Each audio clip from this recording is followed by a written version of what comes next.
This week, the town of Arlington begins Phase 2 of the Whittemore Park Revitalization project. It's a project that will transform the open space here into a place for recreation and civic functions. We'll show you how crews are getting this area ready for the summer season. Thousands of books each year are either challenged or banned outright because they don't gel with the opinion of school boards or certain city or town councils. Is this a slippery slope in our democracy? We talked to Arlington's director of libraries to get her take. And two Massachusetts boys in 1967 take their pet pony and trek 350 miles north all by themselves to Montreal. Sound unreal? It really happened, and we talked to the Arlington filmmaker who was bringing this feel-good story to the big screen. ACMi News starts right now. From McLennan Park to Spy Pond, from Poets Corner to the Mystic River, we have Arlington covered. We're your neighbors, a friend you can turn to, giving you stories that count from people who care, dedicated, determined, dependable. This is ACMi News. Arlington's positive COVID-19 test rate has gone up slightly since last week. Hello, I'm Paul Werlin. And I'm Ashley Chung. According to the Department of Public Health, the town's COVID rate jumped by roughly 0.6%. This week, the town of Arlington reported a 2-week case count of 196 compared to last week's case count of 153.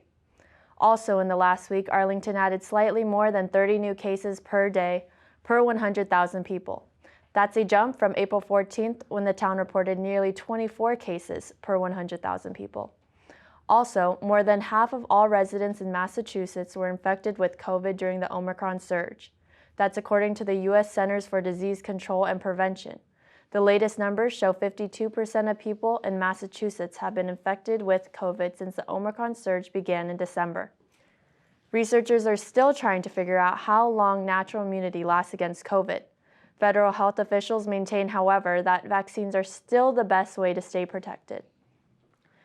You may have already seen some work crews at Mass Ave and Mystic Street. That's because the town of Arlington has already begun Phase 2 of the Whittemore Park Revitalization project. Work began on April 25th and is anticipated to be complete by early July. Combined with the Phase 1 work back in 2021, this project will transform the open space here into a place for recreation and civic functions. ACMi News has been told that the existing side gardens will be removed and replaced by new gardens, and a new granite retaining wall and wooden board fence along Mystic Street will be installed. Improvements will also be made to the stairs leading to Old Mystic Street and those leading to the Russell Common parking lot. Arlington High School has been ranked among the top public high schools in the Bay State in 2 recent annual rankings. Niche.com, a Pittsburgh-based educational recruiting company, placed Arlington at number 43 among Massachusetts public high schools. While U.S. News and World Report's annual rankings place Arlington at 39th out of 339 public high schools, these rankings factored academic and student data from thousands of schools nationwide. Niche also looked at factors like culture and diversity, teachers, clubs, student activities, and athletic programs. School districts in 26 states have banned or opened investigations into more than 1,100 books. This, according to PEN America, a literary and free expression group that compiled data on these actions from last summer to March of 2022. Why in this democracy are books being banned in the first place? ACMi News talked to Andrea Nicolay, the director of libraries in Arlington, to get her take on what's been happening recently. And in this interview, we will show you just some of the books which are favorite targets of censors. In your opinion, as a librarian, who's in charge of what is defining what is offensive to certain groups of people? Well, in the public library, we believe that we need to provide a variety of materials to fulfill the needs of the community. So when we look at our collection development process, we look at what's popular, what's in demand, what is needed to fulfill the curriculum for Arlington Public Schools, like kids who have school projects want to come in and use materials. We believe that providing a variety of material on lots of different viewpoints is important. I agree with you that it's a slippery slope to start kind of pulling material just because it makes one member of the community or several members of the community uncomfortable. The fact is, you don't have to use the library. You don't have to use any of the materials in the library if you don't want to. We are meant to offer materials, and it is up to the user to borrow. It's really important in a democracy to have intellectual freedom, and the library is here to protect and promote intellectual freedom as a right. How aggravating is for you to be a librarian, for instance, and to be faced with the fact that there are a lot of news stories nationwide that are banning books that some would consider American classics? How aggravating is it for you to read these stories where they want to ban Ernest Hemingway, they want to ban Margaret Mitchell, they want to ban J.D. Salinger? It shows very little faith in the American public. It shows very little faith in adults to make up their minds about something that they're encountering. I mean, the library is not in loco parentis, whether that means, you know, in place of parents of children or in place of, you know, a parent of an adult. I mean, we are not in a position where we are telling people, we are trying to protect people from ideas. I mean, that is like very antithetical to the concept of intellectual freedom. And when people have all of the resources in front of them and can make their own decision and evaluate, I mean, that's what we're here to support. What if someone came up to you and said, Andrea, I just read this book, I'm offended, I want this off your shelves at the Robbins Library. Let's say it's, just for instance, one book that is under consideration for banning, The Tropic of Cancer by Henry Miller. What would you say to them? Or what would the process be if someone came to you and said, that one person, I want this book banned? Yeah, I would encourage that person to fill out the reconsideration of materials form, which would then come to me.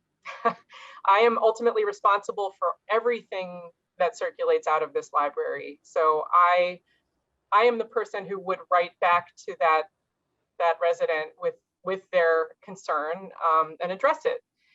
And what I would say to that person is, you know, this material actually meets our requirements for the collection development standards that we have.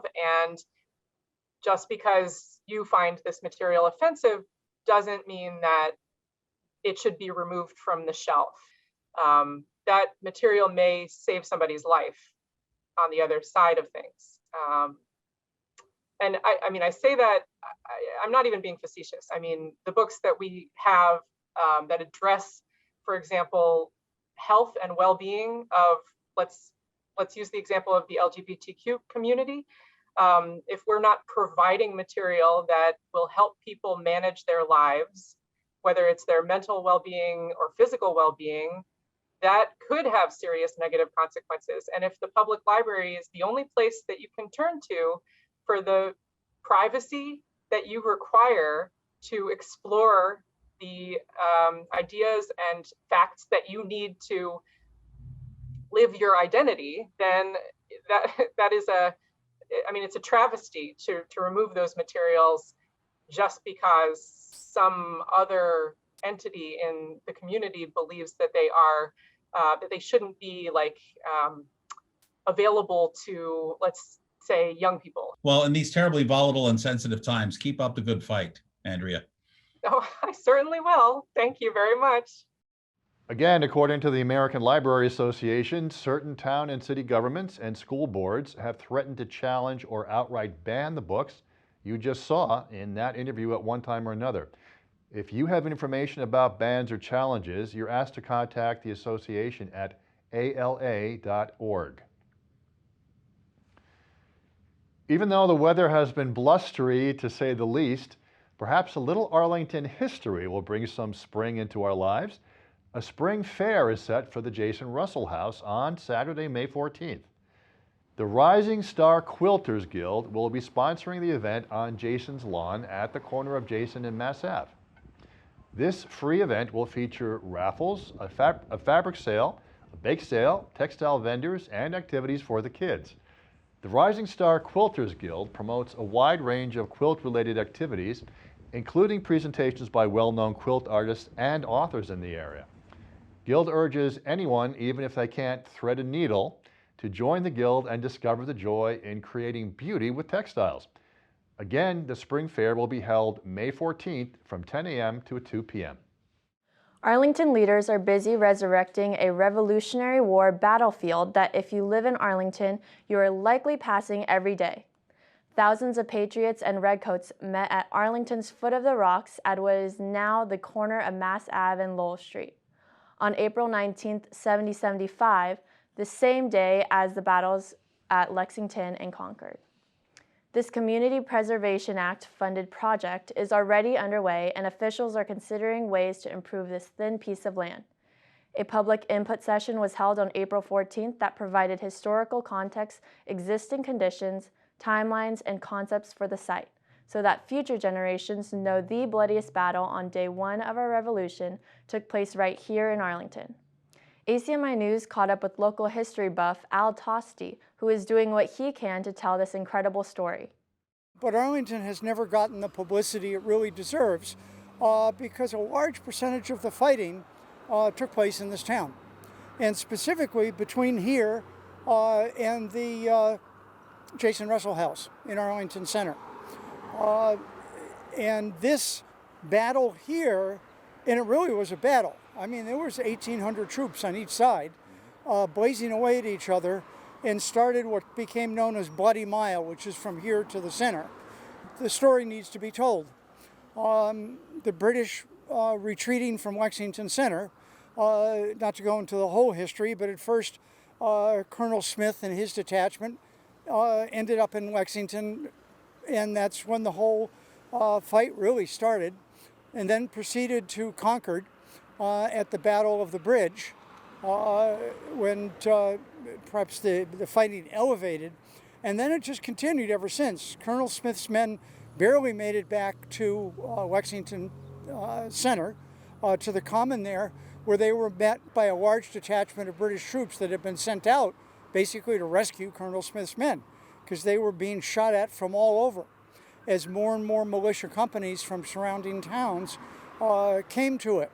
The general stabilized the situation, got Colonel Smith's men protected, and then proceeded through East Lexington into Arlington. Now, when they got to this border, this whole area, they were, not all of a sudden, but they were confronted with 35 militia companies coming all the way from Dedham, Danvers, all through this whole area with over 1,700 men. So this wasn't a skirmish anymore. This was a battle. The British had about 1,800 men, and this would have been a really major, well, it was a major battle, but it would have even been more so, except the one thing the British brought were 2 cannons, 2 field pieces. And when the British saw what was in front of them, that was between them and the safety of Boston, they unleashed the 2 field pieces they had and started blazing away at the militia who were hiding behind houses and walls and stuff. Now, these were militia. These weren't trained soldiers. And they started scattering. And the British were able to proceed down Mass Ave to try to get home. And all the way down Mass Ave, there was battle after battle. The British had been at this war thing for a long time.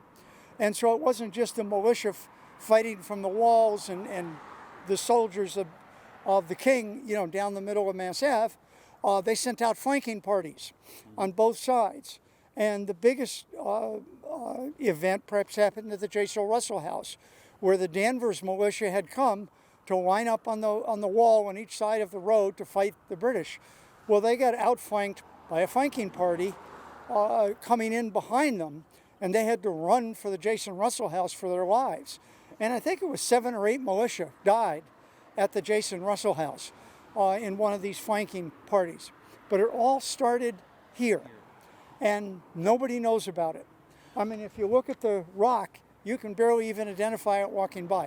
That's another question I wanted to ask you. Lexington and Concord get all the credit, More lives were lost where we're standing right here between here and the Jason Russell House than in Lexington Concord, correct? Yep. How aggravating is it for you, who's you have a passion for history, quite obviously, to know that when people are just driving by, they're going, Yeah, that's right. I mean, that's the sad part. And the Historical Society of Arlington has done a great job with the Jason Russell House. That gets a lot of credit. That's in the history books. But this area, of course, there's no house. There's nothing to memorialize the area except this one little piece of sliver of land that has been pretty much ignored from a history point of view. So the whole purpose of this is to build up these pieces of land, to educate, to get people to stop and educate people about what happened here. Another hearing to get public input on this project is set for sometime in May. The current historical markers at that corner were erected by Arlington's Bicentennial Planning Committee back in 1978, and Tosti says upgrading this hallowed area is long overdue. Arlington filmmaker Eric Stange just completed a short documentary about an amazing childhood adventure that you have to see to believe. Pony Boys is set to premiere at the Independent Film Festival of Boston, Saturday, April 30th. Pony Boys is a delightful true story about two Massachusetts boys who set off on an improbable journey with their family pet, a Shetland pony named King. Their destination, Expo 67, the World's Fair in Montreal. But their parents could not take them. Then their mom came up with a solution. That's how the film Pony Boys came to be.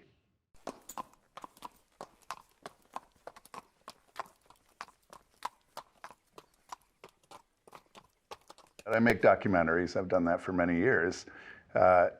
This one just seemed like it was crying out to be told. I mean, what a story. And so I told Jeff at some point when we were walking dogs or on the corner or whatever that someday I'm going to make a film about that, and I'm not sure he believed me. Suddenly, though, Montreal and Canada have found an identity and reputation that owes nothing to the past. $1 billion spectacle to celebrate the country's centenary of Confederation. Expo 67, the greatest show on earth. 55 years ago, the World's Fair, Expo 67, was held in Montreal, Canada. It was considered to be the most successful World's Fair in the 20th century.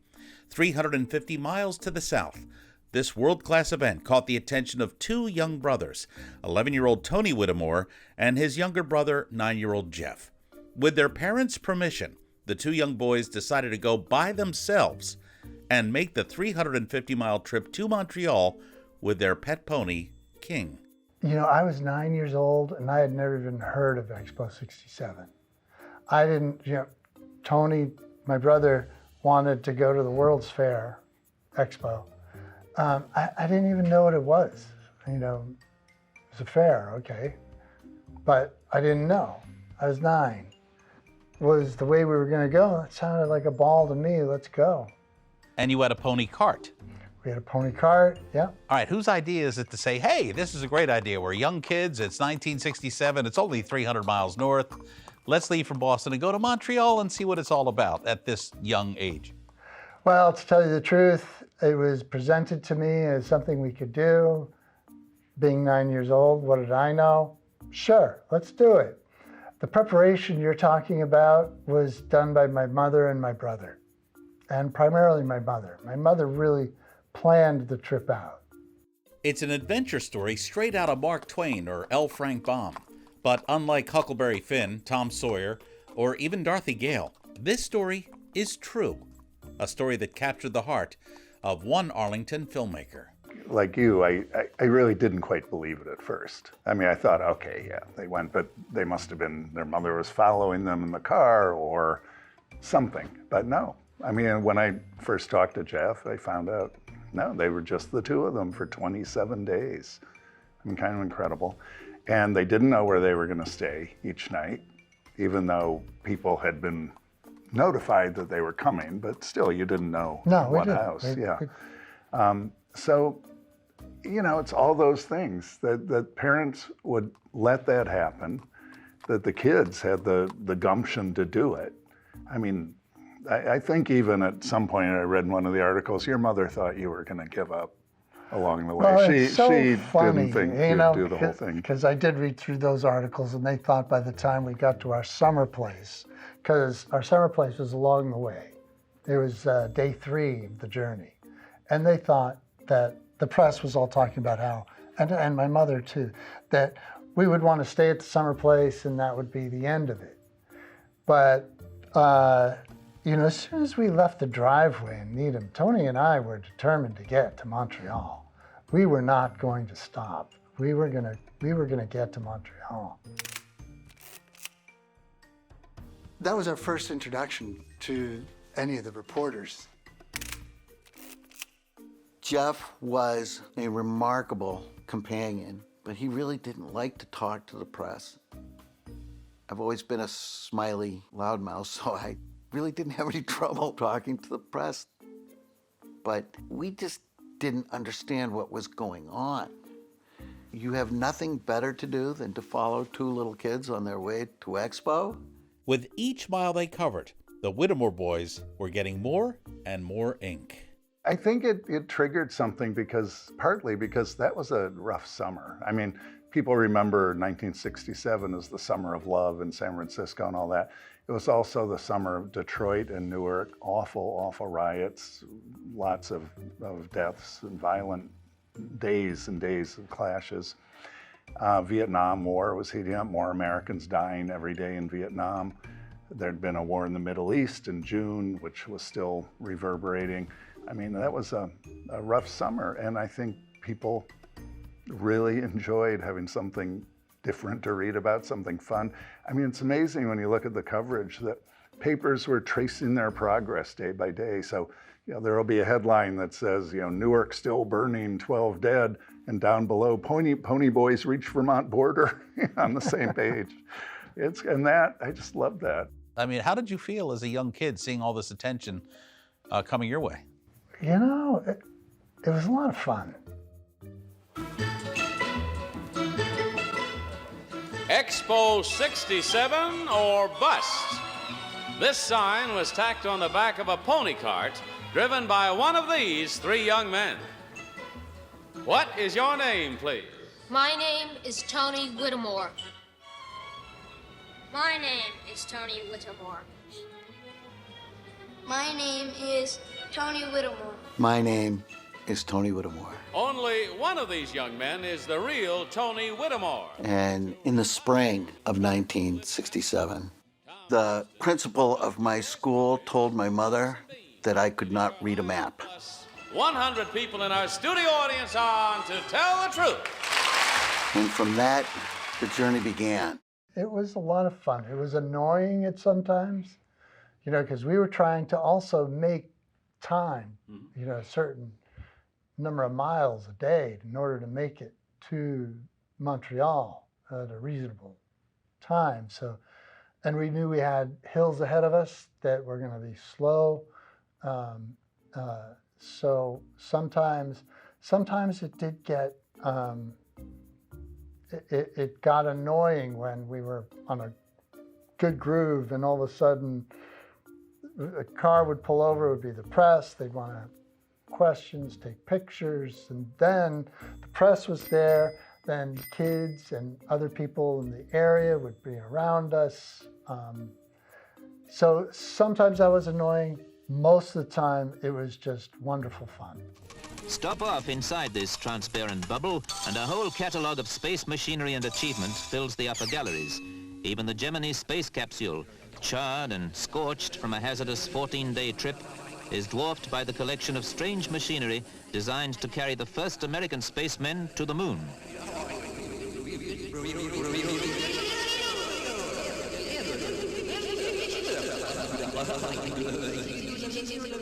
When you got to Expo 67, you got to Montreal finally. Yeah. How did you like that? Were you disappointed? Were you happy? You were happy you made it, but was it everything you thought it would be? You know, we were so thrilled to be there. And the first few days, you know, we went to the exhibits, and that was great fun. We were VIPs, so we didn't have to wait in any of the lines. We even had the badges VIP, which I didn't know what meant. And my mother informed me that it was a very important person. I was like, that's cool. And the exhibits, I was expecting Disney World. I was expecting, Magic Mountain and all that. But the exhibits were great.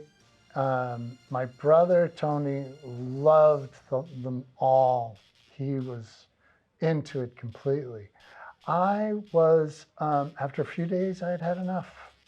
The fair it was nice, but I was 9 years old, and at that point too, the trip itself was so much fun.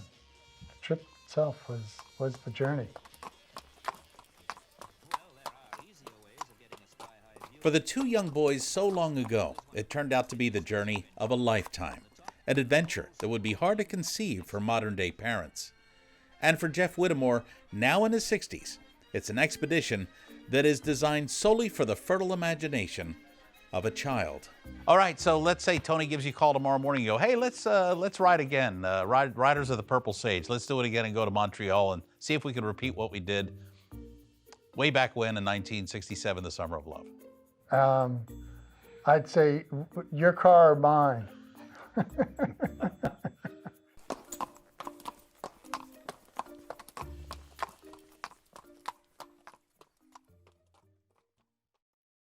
The short film Pony Boys is set to make its premiere April 30th at the Somerville Theater and will again be shown in Somerville Sunday, May 1st. Then in mid-May, Pony Boys will be featured at the Martha's Vineyard Film Festival.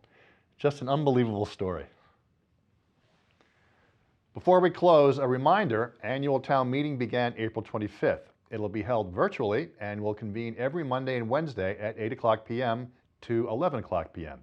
until all articles are heard. ACMi will provide live coverage of town meeting on the government channel, Comcast 22, RCN 614, and Verizon 26, and streaming live at acmi.tv/govlive. ACMi will also rebroadcast each week's sessions multiple times throughout the week. Stay with ACMi for the latest developments in Arlington's Town Meeting 2022. That'll do it for this week's edition of ACMi News. Thanks for joining us. I'm Paul Werlin. And I'm Ashley Chung. Have a great day, everyone. We'll see you next week. Good night. You can always check out our latest segments and newscasts on the web at acmi.tv/news. And don't forget to like us on Facebook and follow us on Twitter and Instagram at ACMi News. Make sure to subscribe to our YouTube channel as well. You'll find us at youtube.com/ACMi News. If you have any news tips for us or wish to become a citizen journalist, we'd love to hear from you. Email us at news@acmi.tv or stop by ACMI Studio A at 85 Park Avenue.